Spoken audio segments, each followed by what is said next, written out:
Hello friends, ഇത് കണ്ടോ? ഞാൻ എൻ്റെ മൈക്കിൻ്റെ ക്വാളിറ്റി ഒന്ന് ഇമ്പ്രൂവ് ആക്കാമെന്ന് വിചാരിച്ചുകൊണ്ട് വാങ്ങിച്ചൊരു മൈക്കാണ്. ബോയൻ്റെ BY-V1 എന്ന് പറഞ്ഞ മൈക്കാണ്. BY-V10 ഉണ്ട്, BY-V1 ഉണ്ട്. V1 iOS വേണ്ടിയിട്ടും V10 ആൻഡ്രോയിഡിന് വേണ്ടിയിട്ടുള്ളതാണ്. അപ്പോൾ ഇതിലെന്തൊക്കെയാണ് വരുന്നതെന്ന് വെച്ചാൽ Type-C കേബിൾ വരുന്നുണ്ട് ചാർജിന് വേണ്ടിയിട്ട്. പിന്നെ ഒരു റിസീവറാണുള്ളത്. ഓക്കെ, പിന്നെ ഇവിടെ ഒരു പവർ സ്വിച്ച് ഉണ്ട്. പിന്നെ വോയിസ് ക്യാൻസലേഷന് വേണ്ടിയിട്ടൊരു മൈക്ക് ഉണ്ട്. ഇത് ട്രാൻസ്മിറ്ററാണ് കണ്ടോ, ഒരു ട്രാൻസ്മിറ്റർ. ഇതിലെന്തൊക്കെയാണ് കൊടുത്തതെന്ന് വെച്ചാൽ Omni directional sound picking first, അതായത് 360 ഡിഗ്രിയിൽ സൗണ്ട് പിക്ക് ചെയ്യും. പിന്നെ Type-C കേബിളിംഗ്, പിന്നെ 50 മീറ്റർ സംസാരിച്ചൊരു 50 മീറ്റർ ലെങ്ത് വരുന്ന സൗണ്ട് ക്യാപ്ചർ ചെയ്യുന്നതാണ് ഇവർ പറയുന്നത്.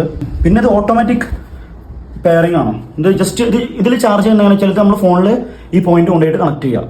നമ്മൾ ഐഫോണിൻ്റെ അവിടെ ഈ പോയിന്റ് കണക്ട് ചെയ്യാം.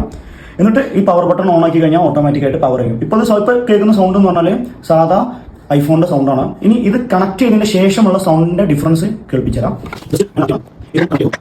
എന്നിട്ട് ഈ പവർ ബട്ടൺ ഇപ്പം ലൈറ്റ് എത്തി. ഇനി ഇപ്പോൾ കേൾക്കുന്ന സൗണ്ട് എന്ന് പറയുന്നത് ഇതിൽ വരുന്ന സൗണ്ടാണ്. ജസ്റ്റ് ഇവിടെ ഒന്ന് കണക്ട് ചെയ്തിട്ട് സംസാരിക്കുകയാണ്. ഇതാണ് ഇതിൻ്റെ സൗണ്ട് ക്വാളിറ്റി എന്ന് പറയുന്നത്. ഇനി ഇതിലൊരു വോയിസ് ക്യാൻസലേഷൻ ബട്ടൺ ഉണ്ട്. ജസ്റ്റ് അതൊന്ന് പ്രസ് ചെയ്തിട്ട് ഇപ്പോൾ ഉള്ള സൗണ്ട് ക്വാളിറ്റി എന്ന് പറയുന്നത് ഏകദേശം ഇതുപോലെ ആയിരിക്കും വരുന്നുണ്ടാവുക. Okay, hello. അപ്പോൾ ഈ ഒരു ലെവൽ ഓഫ് സൗണ്ട് ക്വാളിറ്റിയാണ് ഇതിൽ നിന്ന് വരാൻ സാധ്യതയുള്ളത്. പിന്നെ ഏകദേശം 2300 ആ ഒരു റേഞ്ചിലാണ് ഇതിൻ്റെ പ്രൈസ് വരുന്നത്. കുറച്ചും കൂടെ ഒരു അഫോർഡബിൾ പ്രൈസാണ്. സാധനം കൊള്ളാമെന്ന് തോന്നുന്നു. Okay, thank you.